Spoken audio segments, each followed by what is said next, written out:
วนคืนอดีตนอนคิดแล้วน้ำตาไหลตั้งแต่เต่ายังทันใหญ่ได้อาศัยหัวให้ป่าให้นาพ่อผัวทุกยากขาดเขินเยอะเกินแค่นาอาศัยอยู่ป่าเอาเดินบ่หัวสาบ่ถามข่าวเลยหนีจากบ้านไปหาทำงานเมืองไกลหลายปีจึงกลับมาใหม่ได้สร้างครอบสร้างครัวหาเงินเลี้ยงลูกเลี้ยงเมียรับจ้างไปทั่วแต่ก็บ่คุ้มครอบครัวจึงปรับตัวไปขับรถมีทุกยากแค่ดีขับรถเมล์ขึ้นเหนือลองใต้แต่เต่าก็ยังมั่นใจฟังจะได้มีสื่อมีเสียงกลับมาค้าขายบางครั้งก็มีการเสียงตะวันตั้งมาลำเอียงอยากมีชื่อเสียงคือยากแค่น้อพอถึงวันนี้จึงมีชื่อเสียงนำข่าวเที่ยวเฮยฮักแพงแต่เก่าของเต่าลืมเฮาแล้วบ่หากมีเวลามายามเฮาแน่เด้อหมอตอนนี้เต่ายังคอยรอเพื่อนเคยฮักหอกมาหาเต่าแน่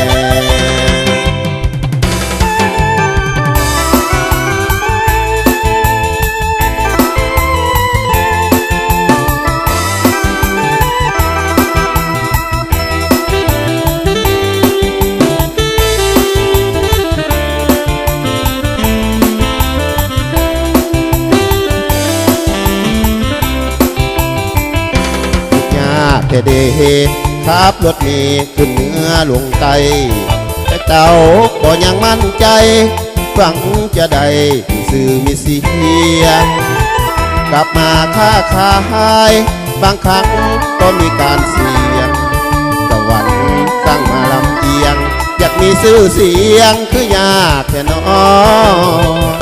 พอถึงวันนี้พอมีชื่อเสียงนำข่าวเที่ยวเฮยฮักแพงแต่เก่าของเต่าลืมเอาแล้วพอหากมีเวลามายามเฮาแน่เด้อหมอตอนนี้เต่ายังคอยรอเพื่อนเคยฮักหอมายามเต่าแน่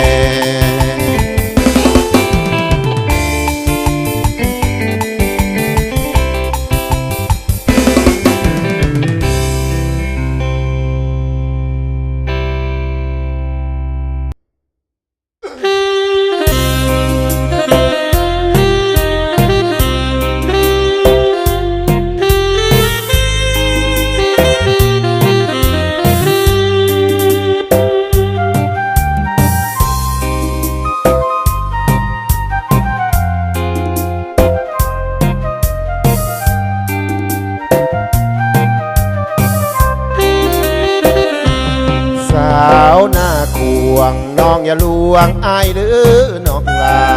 อายตั้งใจมาหา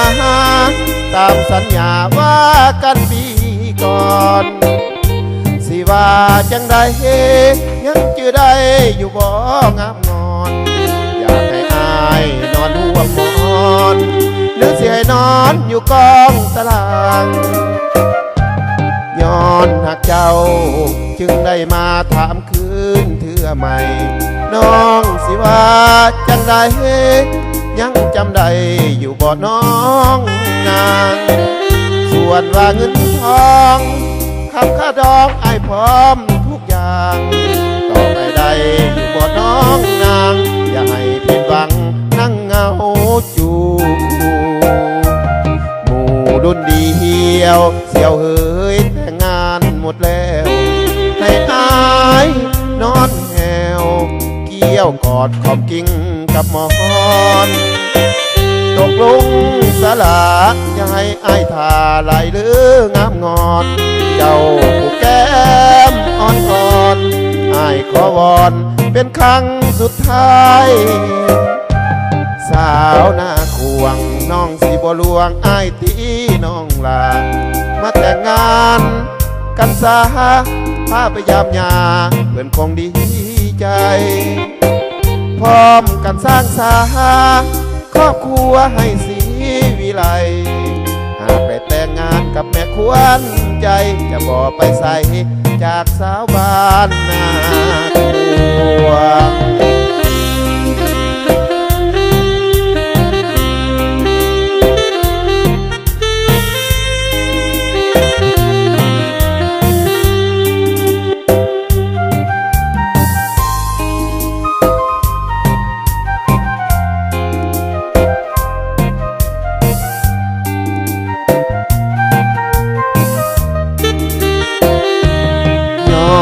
เจ้า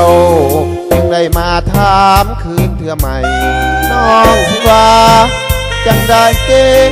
ตกลงในแล้วบอดน้องนางส่วนว่าเงินทองค่าดองไอ้พร้อมทุกอย่างตอบไอ้ใดบอดน้องนางอย่าให้ผิดหวังนั่งเงาจูบุรุษเดียวกันเสี่ยวเฮยแต่งงานหมดแล้วแต่อายนอนแหวเกี่ยวกอดกอมกิ้งกับหมอนตกลงสาละอย่าให้อายทาหลายเด้องามงอนเจ้าผู้แก้มอ่อนๆอายขอบอนเป็นครั้งสุดท้ายสาวหน้าควงน้องสิบ่ลวงอายที่น้องลามาแต่งงานกันสาพาไปยามยาเพื่อนคงดีใจพร้อมกันสร้างสาครอบครัวให้สีวิไลไปแต่งงานกับแม่ควรใจจะบอกไปใส่จากสาวบ้านนาคัว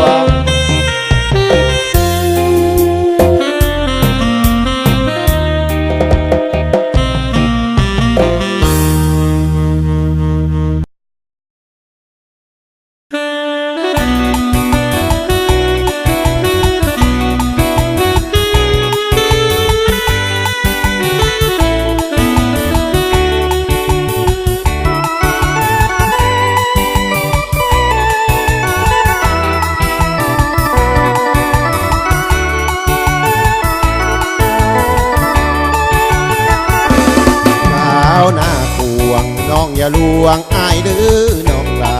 อายตั้งใจมาหาตามคำสัญญาว่ากันปีก่อน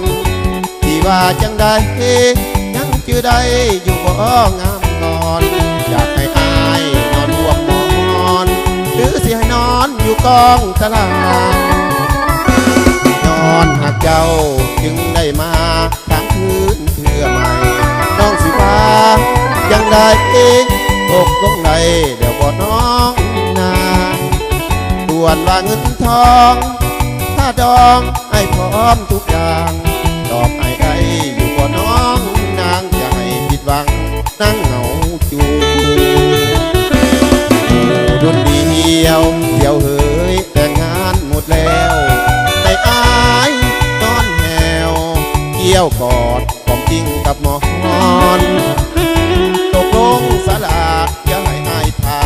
ได้เด้องามงอนเจ้าผู้แก้มอ่อนๆอายขอบอนเป็นครั้งสุดท้าย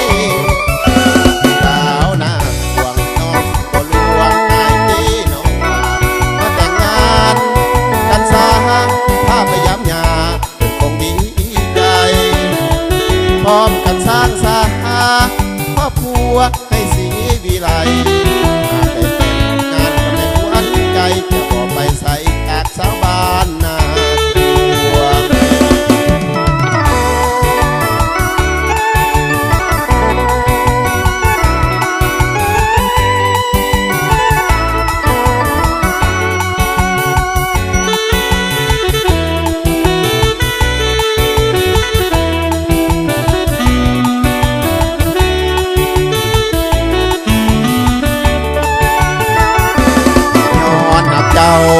จึงได้มาถามคืนเถื่อใหม่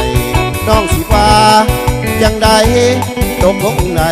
แล้วบอกน้องนางส่วนว่าเงินทองค่า ดองให้พร้อมทุกอย่างตอบให้ได้ก่อนน้องนางอย่าให้ผิดหวังนั่งเหงาจูบหมู่รุ่นเดียวเดียวเฮ้ยแต่งงานหมดแล้วให้อายนอนแนวเที่ยวกอดกอมจริงกับหมอนตกลงสาระยังให้อายทาได้หรืองามงอนเจ้าผู้แก้มอ่อนๆอายขอวอนเป็นครั้งสุดท้ายสาวหน้าห่วงน้องสิบ่ลวงอายตีน้องฝากมาแต่งงานกันซะถ้าไปยามยาเพิ่นคงดีใจพร้อมกันสร้างสาครอบครัวให้สีวิไลหากได้แต่งกับแม่ควรใจจะบ่ไปใส่จากสาวบ้านนา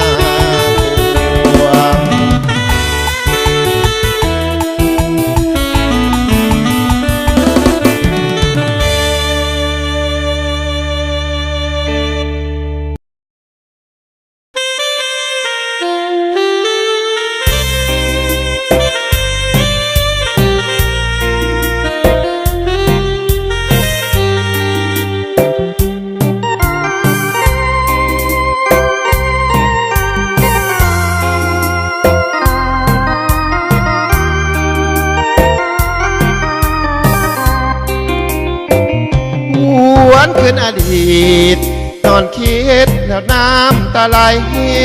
ตั้งแต่เต้ายังทันใหญ่ได้อาศัยอยู่หัวให้ป่าให้นาครอบครัวทุกยาขาดคืนเหลือเกินแท่นาอาศัยลุงป้าเอาอาเพื่อนบอกว่าสาบ่ถามข่าวเคยหนีจากบ้านไปหาทำงานเมืองไกลหลายปีจึงกลับมาใหม่เลยได้สร้างครอบสร้างครัวหาเงินเลี้ยงลูกเลี้ยงเมียหับจ้างไปทั่วแต่ก็บอกคุ้มครอบครัวจึงปรับตัวไปขับรถมีถูกยากเทเดขับรถเมล์ขึ้นเหนือลงใต้แต่เต่าก็ยังมั่นใจหวังจะได้มีสื่อมีเสียงกลับมาค้าขายบางครั้งก็มีการยังตะวันตั้งมาลำเอียงอยากมีชื่อเสียงคือยากแค่น้องพอถึงวันนี้จึงมีชื่อเสียงนำข่าวเจียวเอ๋ยฮักแพงแต่เก่าของเต่าลืมเฮาแล้วพอหากมีเวลาพยายามเฮาแน่เด้อหมอตอนนี้เต่ายังคอยรอเพื่อนเคยฮักหอมายามเต่าแน่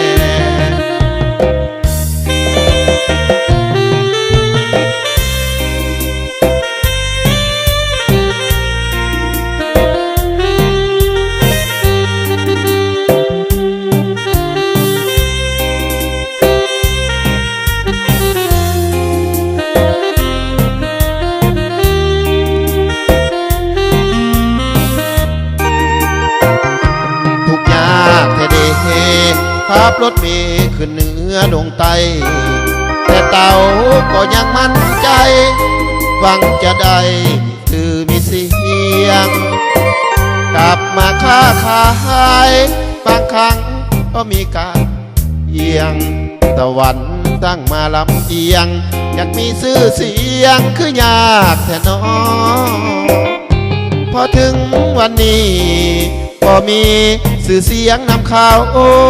เที่ยวเอ๋ยฮักแพงแต่เก่าของเต่าลืมเฮาแล้วบ่หากมีเวลามายามเฮาแน่เด้อหมอตอนนี้เต่ายังคอยรอเพื่อนเคยฮักหอมายามเต่าแน่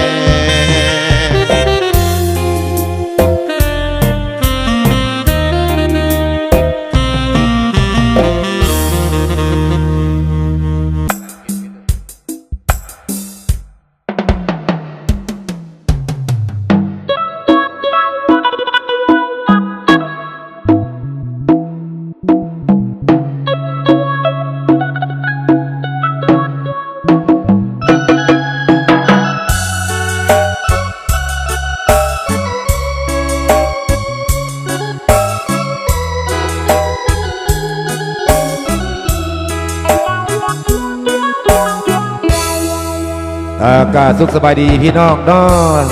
ถือว่างานนี้ก็แม่นงานผูกแขนไม่ถือว่าแต่งงานเนาะก็แม่นเนาะถือว่าขึ้นเทิดไม่สัญญาเต็มอวยพรให้ลูกหลาน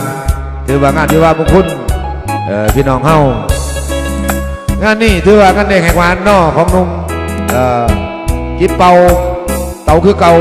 วันนักขวงเบอร์โทรกับ552 เนาะมีการมีงานที่ต่อได้เนาะถือว่าขึ้นเทิดไม่สัญญาเต็มมีการมีงานผูกแขนผูกคอเรียกว่างานบุญสินกินทานเนาะมีการมีงานพวกพันได้ถ้าทั้งเสียเตาเด้อหน้าขวงเฮาเนาะพี่น้องเฮาเบอร์โทร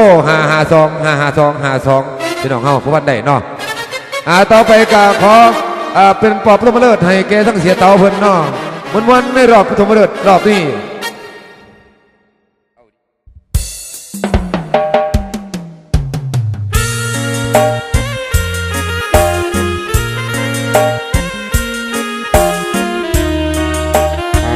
ขอบคุณขอบใจน้ำพวกมาได้เนาะ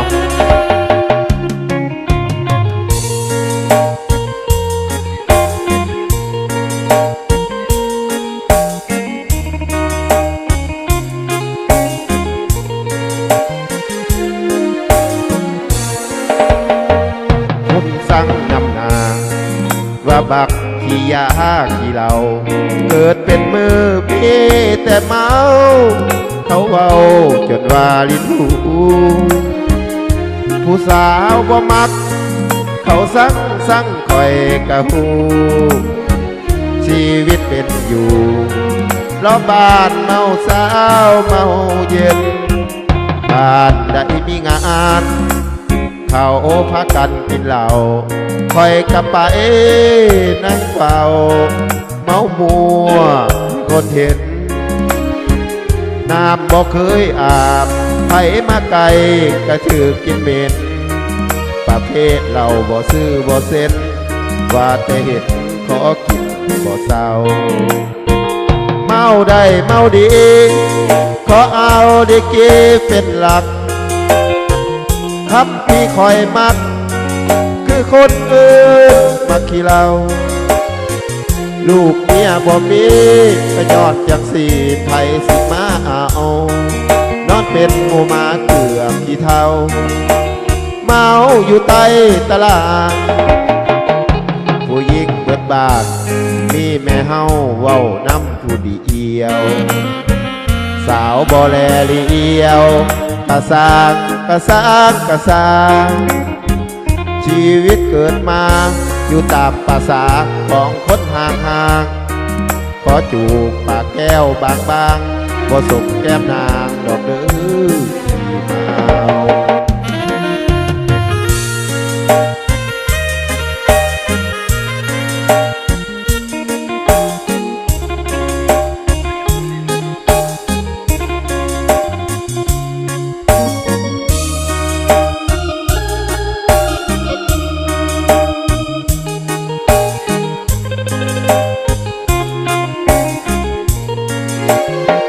เมาได้เมาดีขอเอาดีกีเป็นหลักคำที่คอยมักคือคนอื่นมาขี้เราลูกเมียบ่มีก็ย้อนจังสีไผสิมาเอานอนเป็นหมูหมาเกือบขี้เท่าเมาอยู่ใต้ตลาดผู้หญิงเบิดบาทมีแม่เฮาเว้าน้ำผู้ดีเอียวสาวบ่แลเลียวกะสางชีวิตเกิดมาอยู่ตามภาษาของคนห่างขอจูบปากแก้วบางบ่สมแก้มนางดอกเด้อขี้เมา